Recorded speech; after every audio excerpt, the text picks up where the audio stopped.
Hello, my people, and if you're watching live, checking us out on YouTube, or listening on your favorite podcast provider, you are most definitely my people. Welcome to another episode of Botched, Bots, and Chair Shots. I'm your host, a chef by trade and a mark by choice. I am the Will Gray, and joining me tonight, wrestling out of the great state of Texas, he is the Bionic Silverback, Nate Slater. Nate, thanks for coming on and chat about some wrestling, brother. How are you? Man, thanks for having me, brother. I'm good. It's been a day, but the work day's over, so I'm gonna sit back and we're gonna do this, and then I'm gonna go catch up on Raw from last night and have some dinner with the family and call it a day. I just got done eating, and then I'm not a big NXT guy, so I don't usually tune in live. But since I'll be wrapping up with you, and it'll be on, I'll probably hop on and watch some NXT tonight. It kind of all falls in line, and it all hits it. But this is also my last stop for the day, and then it's nothing but relaxing after that.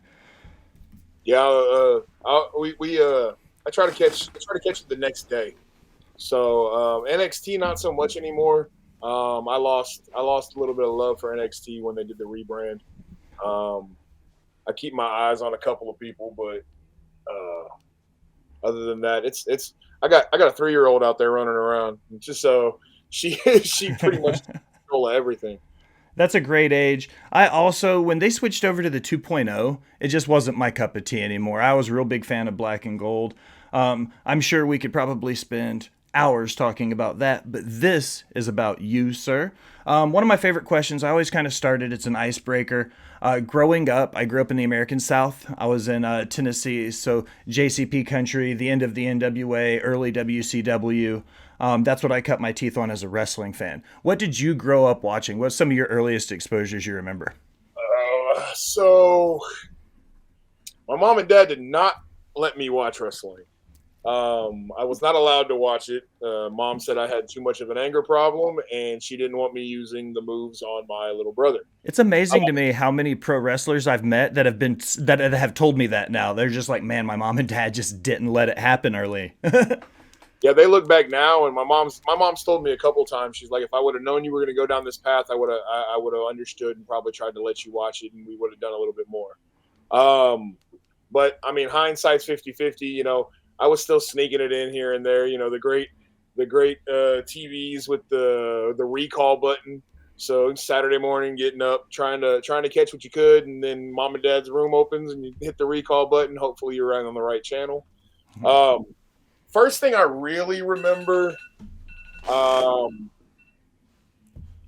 remember seeing stuff Saturday mornings, but the first thing that really sticks out, it was the WCW pay-per-view where I always forget the name of the pay-per-view. The three-tiered cell. Hogan and Macho Man had to work their way from top to bottom with the Dungeon of Doom.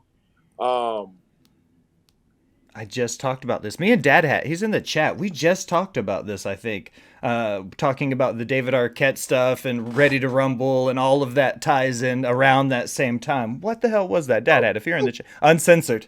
There it is. Dad Hat comes in clutch. Uncensored. Uncensored. So that's the first pay-per-view I remember. I remember the Giant being there. But before that, I vaguely remember,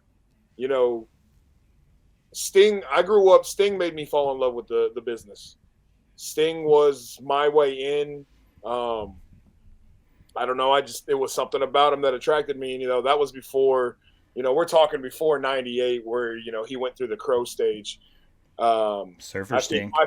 Surfer Sting. I think my favorite version of Surfer Sting was the neon green tights, the ducktail, and then depending on whatever face paint he went with, along with the American flag jacket he wore out to the one show. I'm bad with dates and names, and I remember bits and pieces here and there. And it finally evolved to where my parents started to let me watch it, and then when I got in trouble, they take it away. So I tried to be good, but it was taken away more than it was actually given to me. So Sting's the reason why I fell in love with it. I didn't watch a lot of WWF back then. I didn't know much about indie wrestling. I kind of wish I would have known about Texas All-Star, 30 years ago. but we're here now. So So as you grew, you got a, you were done sneaking around. You finally were able to get to it. At what point were you like, okay, this is what I want to do now? When you got into the training process or deciding if you were going to go to a wrestling school or not go to a wrestling school, what was that process like for you? And how did you go, okay, this is how I want to actually like become a pro wrestler? I've always wanted to be a professional wrestler. So even though I wasn't allowed to watch it, I was like, I'm going to do that one day. I'm going to do that one day. Um, Graduated high school. Had a plan while I was in high school. The plan was to move towards the Dallas area. There was a school in the Dallas area called, I want to say it was called PWA. It was run by Rodney Mack. He was their head trainer.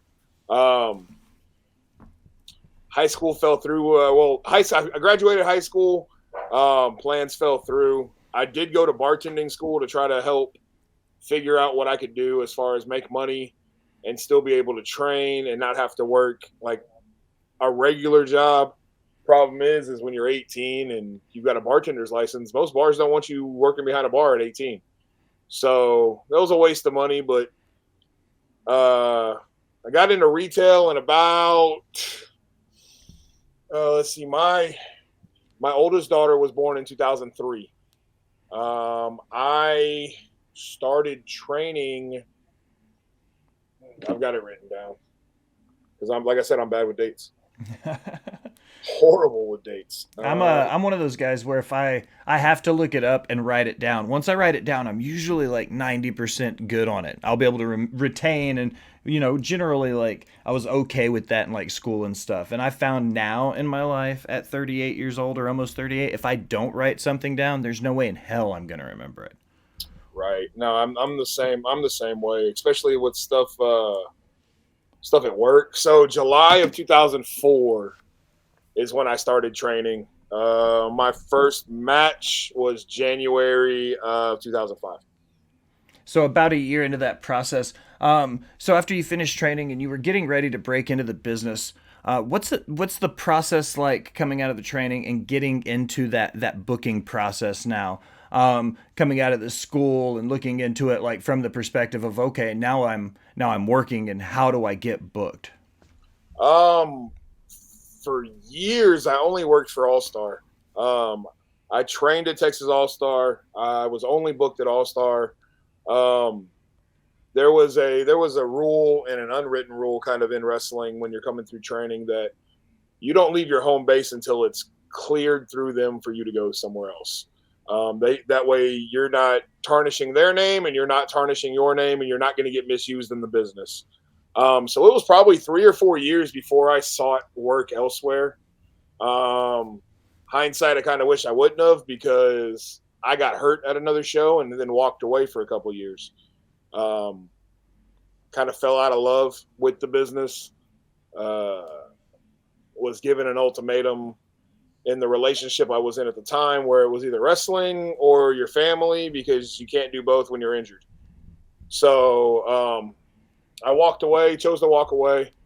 And then All Star reached out and wanted to kind of give me an opportunity to retire, come back, do one more, retire, go out on my shield at All Star. Little did I know that I'd get bit by the bug again. And we're 7 or 8 years. No, it's longer than that. Maybe 9 or 10 years removed from that. So, but that booking process, it's a lot easier now than it was back then. I saw a thing the other day that said, we're that golden age. We saw the analog turn digital. So big facts. We were alive just long enough to remember pre-internet days. I remember life before we had the internet. We're the last generation for that. I remember my parents having an old school black and orange Macintosh computer with the 3.5-inch floppy disks that you had to put in the computer to play Family Feud or the Oregon Trail or anything like that. But back then you put your VHS tape together of your best matches that you thought or your little clips here and there. And then you'd send them out. and it was just you may hear something, you may not. You may get a phone call, you may not. Um, Now it's a lot easier because you can just drop a DM to a promoter, or you can start tagging promoters in your matches and hope that they like what they see. Um, I was working for All Star, and the guy who runs and owns UPW, Bart Harris, reached out to me and asked if I'd be interested. Um, he was starting a promotion, so I was definitely interested in getting more work. I was in love with the business again. So we went down there. Little did I know that his plan was to have me go over that night in the Battle Royal, which made me their inaugural UPW heavyweight champion. Um, Held the belt for just what, 1 day shy of 2 years. Granted, a lot of people like to give me a lot of shit because that was during some of that was during COVID. But at the end of the day, if they'd have showed up at my door, I'd have defended the damn belt. So the belt was still with me; it was still mine. So I'm still holding on to that. So, kind of looking at UPW, you and I we were chatting right before we hit the live button.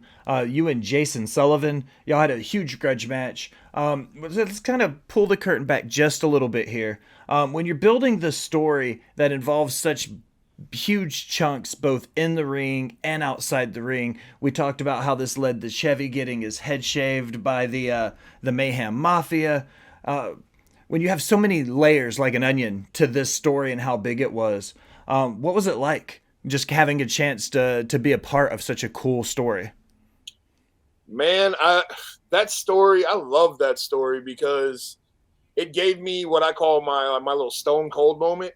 I was able to drive my vehicle into the fire station, hop out my truck, and Jason got out the ring, and we went toe to toe until he took off. Um, wasn't scheduled to be there that night, but we had a little bit of a story to tell to shock the fans, to bring that extra to it. Um, Telling stories is my favorite part of wrestling. Um, it's something that I wish I knew more in the very beginning of my career, and it's something that I'm trying to impart to the younger guys as they're coming up. Is the moves are great. You can get out there and you can do all that flippy bullshit, but what does it mean? You have to have If the emotional investment too, if, right? if you hit a 450 and the crowd is dead because you hit a Phoenix Splash right before it, and I can make them pop off of a clothesline, there's more to it. So everything's got to tie in to tell that story. Um, So just still talking about the Jason Sullivan match. I read an article about it when I was doing my due diligence. I was telling you about it beforehand. The article said that the fans were so invested that security were holding fans back from climbing over the barricade. That's some 1970s Tulsa, Oklahoma shit right there. You don't see that kind of like old school heel heat anymore. Looking at it from your perspective, wrestling in Texas, do you still get that old school like Texas territory, WCCW, Von Erichs? Is Texas territory wrestling still alive and well now? for the most part, a lot of guys travel the territories. There's lots of guys that are four or five companies in Dallas, 4 or 5 companies in San Antonio, 4 or 5 companies in Houston. Texas is a melting pot right now. I would say Texas is probably the hot spot that you want to be in. You want to be wrestling in Texas right now. It took a while to get there, but it seems like everybody's on fire here in Texas. So the territory days, yeah, I believe they're very much alive in Texas. You just mentioned it a little bit. I love it when my guest gives me good segues. It makes my life so easy. One of my biggest things is, especially in Tennessee, Tennessee's got that rich Southern history, Southern pro wrestling. I jokingly call it a lot on my social medias because when you see that kind of like the fans still shake their hands and yell, Southern fans are very vocal. Do you see that in Texas as well? Where if you go to Dallas and work, or if you work in Houston or work in San Antonio, you said you could live in Houston and still be an hour from Houston, right? Like, do the fans change from city to city as much as they do this far east into the southeast? Um, do they change as in how? Let me Uh, ask you that. Well, like for instance, if you go to Philadelphia, it's going to be a very vocal crowd. You go to the 2300s, you see the Philly fans, they're going to expect a certain type of wrestling. If you go to Raleigh, North Carolina in the Jim Crockett promotions, they're going to expect a style of wrestling. Would you say there's a style of wrestling in Texas that's expected from the fans? Yes, definitely. And even amongst the promotions, Texas All Star Wrestling is more family based, more family oriented. We do get a little crazy, but UPW is more like '80s, so a lot more of the bigger. You get a lot of bigger guys on the shows. You get a lot more Smash Mouth. Um, but I mean, for me, my style doesn't change where I'm at. So whether I'm at All Star or I'm at UPW or I was holding the title at DCW, I mean, when a 325-pound gorilla walks into a ring, there's a reason that I'm holding titles and I'm throwing people around. Wait, so let's talk about All Star. You've talked about their historic. You've had runs. You've held the strap. Humble Rumble right around the corner. What's the energy level like in the locker room when you guys are preparing for such a big show? Number 30. Being that the Humble Rumble is Texas All Star Wrestling's WrestleMania. It is Nice. our WrestleMania for the year. Um, there's not another indie company that's been running for 30 years. It's few and far between. Even in Tennessee, when looking around, I couldn't find anything that had been running consistently for 30 years. In Texas, we are the longest running indie promotion. That's Um, huge. that it's a very big thing. There have been lots of names that have come through All Star. Hacksaw Jim Duggins held the Texas All Star Wrestling Heavyweight title. Uh, Hernandez has held the Texas All Star Texas All Star Wrestling Heavyweight title. The Necro Butcher has held it. So I mean, there's been some names that come through it. I mean, I've held it twice. But uh, as far as the locker room, this is the show everybody wants to be on. And then there's one more that we have coming up this year that everybody's dying to be on. But this is our biggest show. So So talking about that, you've held the strap, the world's title, the heavyweight title. There's something special about that. No matter where you work, when you get that call and they're like, "Hey, you're the guy. We're putting the rocket on your back. You're gonna go to the moon." What was it like for you when you got that call for the first time and they were like, "Nate, you're our boy now. We're gonna put the belt on you, man." I had no idea. You didn't see it coming. I had no idea. I got worked completely. I wanted. Let's see. When did we come back? 20. So that wrestling came back in 20. So I wanted it. Let me see. I've got it written down too.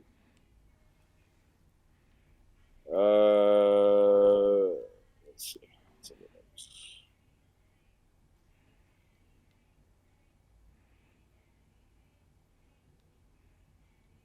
No, I'll take that back. 21, 327, 21. Was Humble Rumble. Because we just came out of COVID, they went ahead and wiped all the belts clean, restarted, and the winner of the Humble Rumble would be the Texas All Star Wrestling Heavyweight Champion. Um, I had worked out a spot with Edge Stone where I thought I was putting Edge Stone over. Um, and I mean, this is peeling back that curtain a little bit. The idea was to miss a spear on the apron. He was going to give me a high knee, and then he was going to pull me out and dump me out. and instead of missing the spear, I speared him off the apron and then stayed in the ring. That's So cool. I had no idea. Um, it was a great moment because all my kids were there and my wife was there, my mom and dad were there. Um, but this was just this wrestling coming back, so it was one of those things like, hey, come enjoy a good night. Um, the second time I won it, I did know I was winning it. I lost it the first time due to an injury. I broke my wrist in the ring, unfortunately. Um, took 6 months off to recover, and then came back and won it back that next match. So, and then held it for 189 days and lost it to Zarek Camacho in the cage. We've seen this before in wrestling, and it's a lot of things you see. Guys get hurt, they get put on the shelf. They have to relinquish titles, fight back up from the bottom to re-get them. Mental health is one of those things. It's never easy to talk about, but it's kind of it's a simple, not a simple question. Like when you're hurt and you're fighting back from injury, what was that like for you to be able to come back successfully and then reclaim that title again? Because you've had from my research, like you had the wrist and you had one other injury, right? That left you out for a little more than the 6 months, right? Yeah, I blew my knee out, and that technically made me walk away. Um, I never had it fixed. I never had it repaired. I just kind of worked around it, kept it braced up for hell. I was in a brace probably for 3 or 4 years. Knees are tough too, man. Like they never, even with surgery, sometimes they don't fully recover. I've had one repaired, and then I got one that when I'm done, I'll have it looked at to see where we're at and what I need to do. But I mean, I've already missed 6 months. My time clock is not getting any longer. I've got a deadline for myself. I've got an end game for myself, and God willing that I get to make that end game. If I see if I experience another injury, then we'll reevaluate, me and my wife, at that point, and go from there. But I'm glad you mentioned mental health, because when you're sitting at home and you can't work your shoot job, you're collecting. Thankfully, I had a short-term disability, so I was able to collect 60% of my check. But I mean, I paid out of pocket. Thankfully, I had insurance. Out of pocket, I paid $1,500 for the surgery. So I mean, mental health. It was hard. I struggled. I wasn't sure if I'd ever get back, especially once they took the cast off.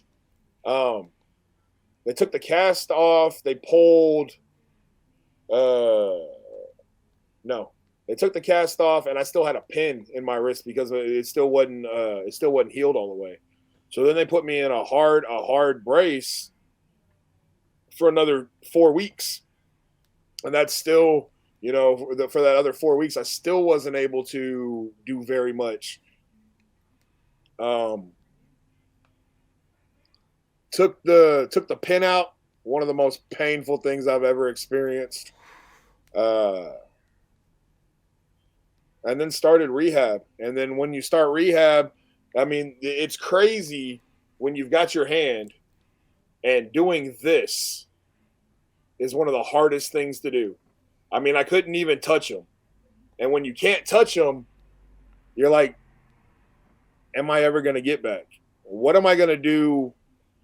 What am I going to do if I can't work with my hands to provide for my family? What am I going to do for work? So then my mental health started to struggle there.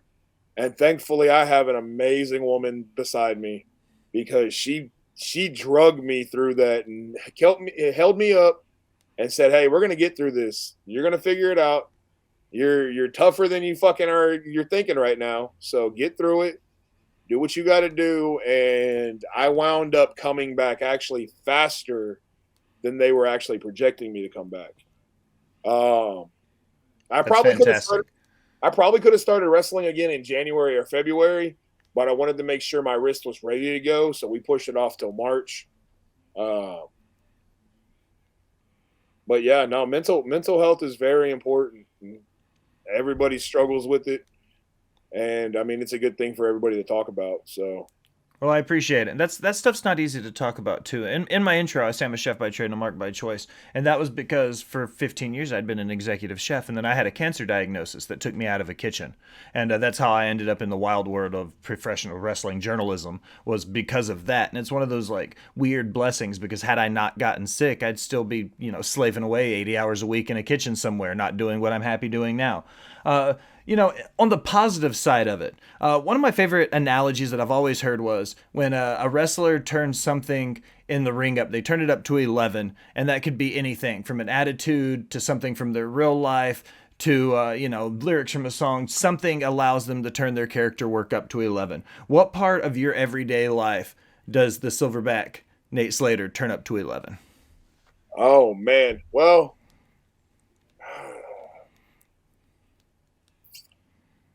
I did 15 years in a bar, throwing bodies around for fun. Um, So it's more than just a gimmick. it's Your real life, Silverback. I, there's a few guys, especially on the Texas scene, that if you cross them in a dark alley, you might regret it. And I've got some of my buddies that have told me that. I've got a couple of my buddies that have come out to the bars that I used to work at and seen me actually put in work. But turning it up to 11, I'm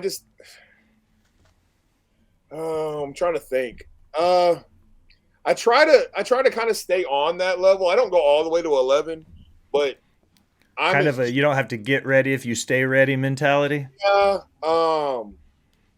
I try to tell people I'm an asshole, true and true. You'll get some people that like the fact that I'm an asshole, or they don't like me.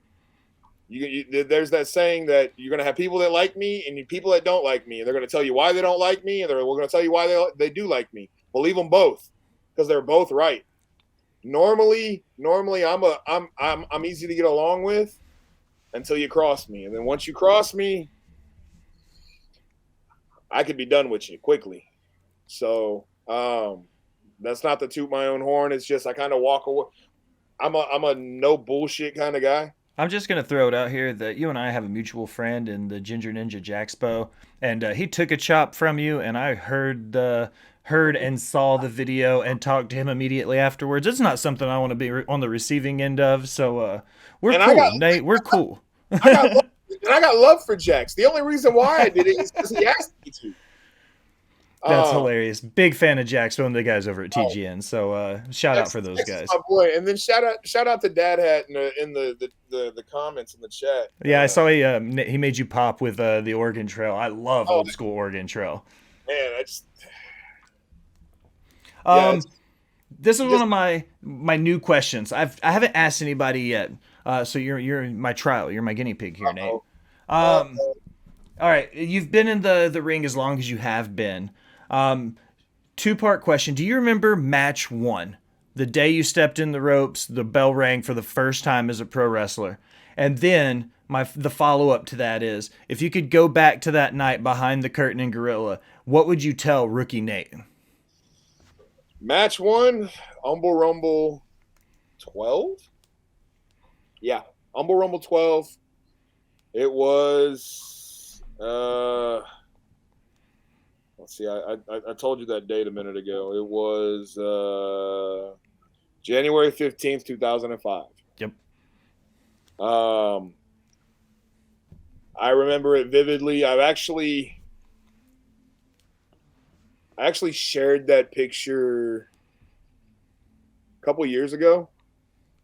And I compared, it's a comparison of starting out versus now, how it started, how's it going. And I may update that before we get to the Humble Rumble 30. Because that's 18 years in the making. There's a big difference. That's a glow up, right? That's what they call it. It's a glow up, right? Glow up, yeah. That kid still had hair on his head, had no facial hair really on his face. Walked to the ring in a red and black singlet, was wearing kick pads and wrestling shoes. If I could go back and tell him I'd tell him to trust the process and it'll all work out.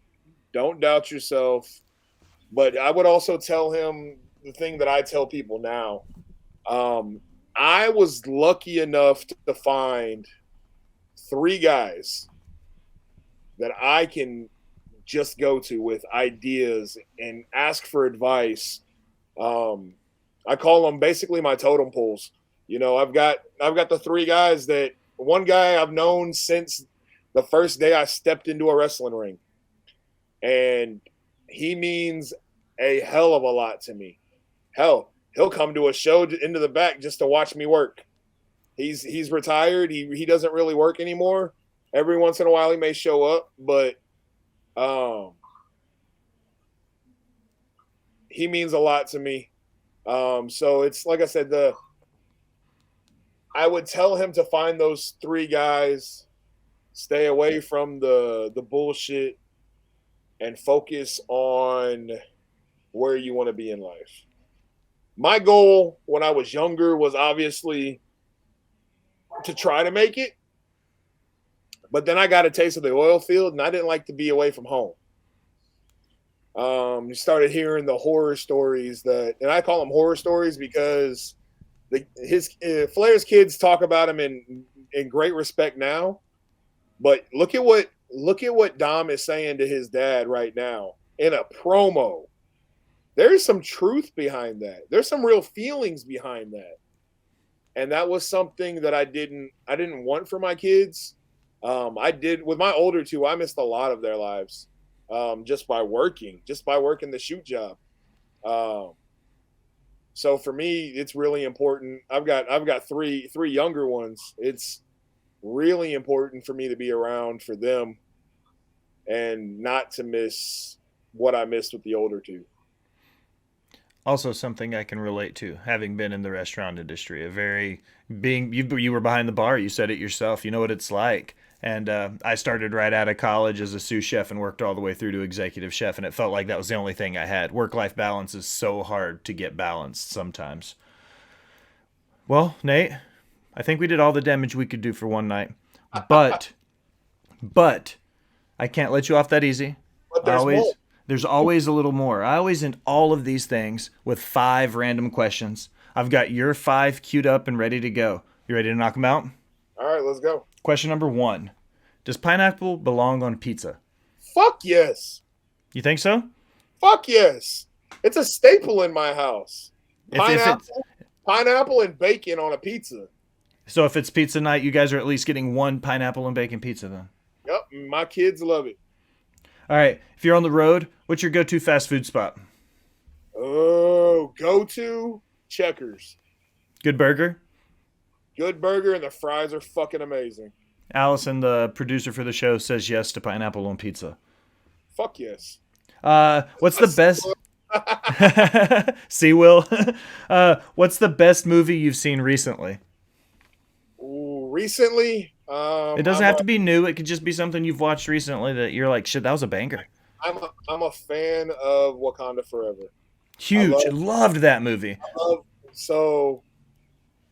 I'm just gonna say I'm a big fan of M'Baku. The Gorilla King really resonates with me. Yeah. I mean, I don't know if you can see all the gorilla stuff behind me, but I've got. Nice. But I got Cygor over here, Cygor back over here. There's all kinds of gorilla stuff in here. Very on brand. Well, this would be an easy one. It may be then. Do you have a favorite superhero from a comic book movie? Hero? Has to be a hero? It doesn't necessarily have to be a hero. It could be a villain. It could be kind of the anti-villain. Who is your favorite comic book character? How about that? Thanos. Thanos? I'm talking Thanos for Lady Death. I'm not talking Thanos for the Marvel Cinematic Universe. I'm talking Thanos. Like from the comic book Thanos? I'm talking comic book Thanos, who would sacrifice everything to get what he wants. The same guy who let his own pride be the reason why Squirrel Girl could take him down. Yep. The one superhero nobody saw it coming from. It happens. Yeah. And the funnier part is, we called my 3-year-old Squirrel. So That's actually fantastic. he's that one.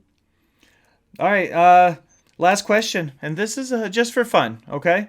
Do you believe in any conspiracy theories or think any of them hold any water? That's a long take, brother.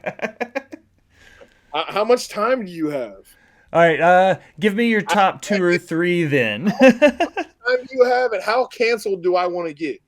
I love the way you say that. Like, here recently, I've been in this conspiracy theory. I'm willing to go down whatever rabbit hole I can find just to see how deep I can get with it. I'll start with this one, and we'll take a picture. We'll show this real quick. Okay, I'll start with this one. COVID was a pandemic. It's a fucking work. There's been a lot of people that have brought up that evidence. Des in the chat says she loves Squirrel Girl, so big props there for the comic book heroes. Yeah, COVID's a fucking work. Everybody else got rich. I feel like that's a big thing with Big Pharma. Big Pharma is a rabbit hole that we could spend the last 40 minutes we've been on the air. That's the next one. The next one could be nothing but Big Pharma. Big Pharma's here to keep you sick. They don't want to cure you. They don't want you to get healthy. They don't want any of that. They want you sick. The same reason why they had Nipsey Hussle killed. I watched a documentary about that. It was a guy that he was making a documentary about a doctor, and Dr. it goes, Sebi. yeah, and it goes into the whole curing cancer thing. Good Lord. The holistic side of it. Yep. All right, Nate. What was my favorite part of the episode, man? Most of the listeners as well, because I don't have to say anything. I just tell you to plug your stuff, put yourself over, tell everybody where to find you, man. Hey, this is the Silverback Nate Slater. You can find me on Twitch, Instagram. What's that other one? TikTok at Silverback Sighting. You can find me on Twitter at N8Silverback. We're going to leave Facebook to close that. We're going to start censoring Facebook a little bit, the family. But I do have an athlete page on Facebook for the Bionic Silverback Nate Slater. There's a YouTube channel for the Bionic Silverback Nate Slater. Check out Texas All-Star Wrestling on YouTube. Check out Undisputed Pro Wrestling on YouTube. And make sure you check out. Man, I just blanked on the damn name of this show.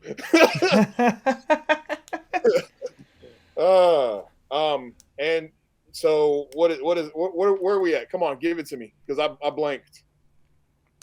The next show? Humble Your Rebel show. 30? Your show right now. Botched Spots and Chair Shots. Yeah, that's my show. Duh. There you go. And you can also catch me more than likely to pop in on Twitch with the Geeks and Noobs and the Wrestle Talk Wolfpack. More times than not, I'm either in the chat or I'm watching. Big shout out to Self Bet and those guys. Love those guys. Love those guys. Excellent. Well, Nate, man, I really appreciate you stopping by and chatting about some wrestling with me, brother. Well, I appreciate you having me. For the Bionic Silverback Nate Slater, I am the Will Gray. Thanks for stopping by and listening, my people.